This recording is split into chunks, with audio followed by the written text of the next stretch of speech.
Back to Washington now, and President Obama facing another fiscal fight, and he's putting pressure on Congress to raise the nation's debt limit. GOP leaders say they'll only consider doing that if spending cuts are part of the deal. This is on the heels of a last-minute agreement to avoid a fiscal cliff that happened the beginning of last week. So what political capital does the president have left for his next battle and those that lie ahead? Shira Toeplitz is a staff writer for Roll Call. Good to see you, Shira. Thanks for coming in. Good to see you, too. Thanks for having me. So the president says that raising the debt ceiling is non-negotiable. He's not even going to talk about it. How's that going to go over with Republicans?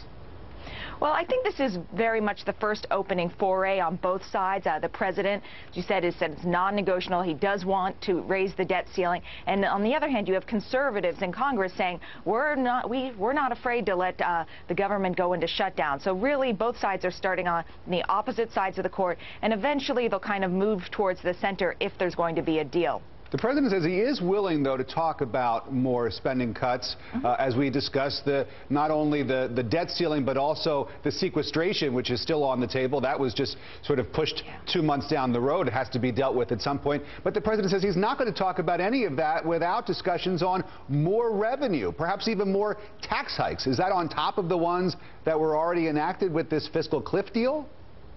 Well, when you talk about when you borrow money to raise the debt ceiling and you talk about offsets for that, the president has made it clear he would like those to come from revenue.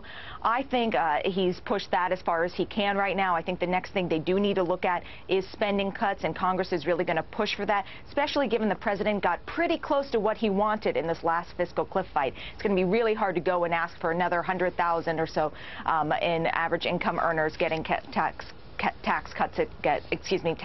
getting raised again. It's going to be very hard to negotiate that for the president. I remember George W. Bush coming out right after he was elected to his second term and talking about the political capital that he had earned and his plans to use it.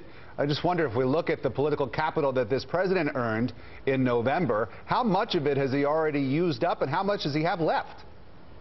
You know, it's interesting because if you watch the president in all of his public comments since the election, he's very careful not to say the M-word, mandate, which is exactly what President Bush said after he won re-election and really tried to go and privatize Social Security, and it blew up in his face politically. I think the president still has a fair amount of political capital, given that 2 months from now is actually not that long of a time. I think he'll still have some momentum from winning the election, but it won't be as good as it was in December. And Republicans, if they're smart, especially House Republicans and conservatives, will have figured out the bargaining game more and better than they did last month. Let's talk about Republicans, because a lot of them, I'm hearing from them and I'm reading reports that they really feel like they've got the upper hand. They've got some leverage heading into this national discussion on raising the debt ceiling. Why do they feel they've got that leverage? I think they feel they have that leverage in part because they lost last time, right? For all intents and purposes, they lost the fiscal cliff debate, right? They didn't get what they wanted out of it. The president got way more out of that deal than Republicans got out of their side of the bargain, okay? So I think Republicans feel they have more leverage. Also, I think they've seen polling that shows that Americans support spending cuts across the board, especially when it comes to raising the debt ceiling as part of a larger deal. Now, granted, if you take a closer look at that polling, once you name individual spending cuts, voters are less inclined to support them. If you name individual programs and such that they would cut, but generally voters support spending cuts in conjunction with the debt ceiling deal. There are also polls that were showing that Republicans would have taken the blame, the brunt of it anyway, if no fiscal cliff deal had been achieved.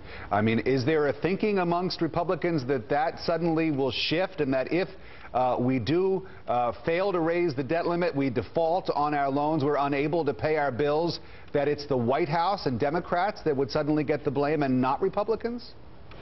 Republicans hope that's the case. I don't think that's very likely. Either they will share the blame if there's a government shutdown or the United States defaults on its credit. Let's go back over a decade to the last time the government shut down in '95 and '96. Who bore the brunt for that? It wasn't President Clinton. It was the House of Representatives under Newt Gingrich. So many of your Washington colleagues, Shira, and I'm sure you've been reading these articles as well, have been writing about the infighting, the division within the Republican Party. Is that overstated in your opinion, and is there a way for Republicans to come together in a way that really maximizes their strength, their power, their unity in these debates that are to come? It's not. I think the fight for Boehner's speakership to maintain his speaker's gavel, that was overblown a little bit. I think we all knew he was going to maintain the gavel. I do think that the infighting amongst the House Republican caucus is not overblown. Those conservatives in there, the dozen or so who abstained or voted against Speaker Boehner, and they are very vocal and very strong, and they can have a strong influence on policy. Even though there's only a dozen of them in the Republican caucus, they are a strong voice, can really shift things. You can read Shira's work at Roll Call. Shira Toeplitz, good to talk to you. Thanks so much for coming in this morning.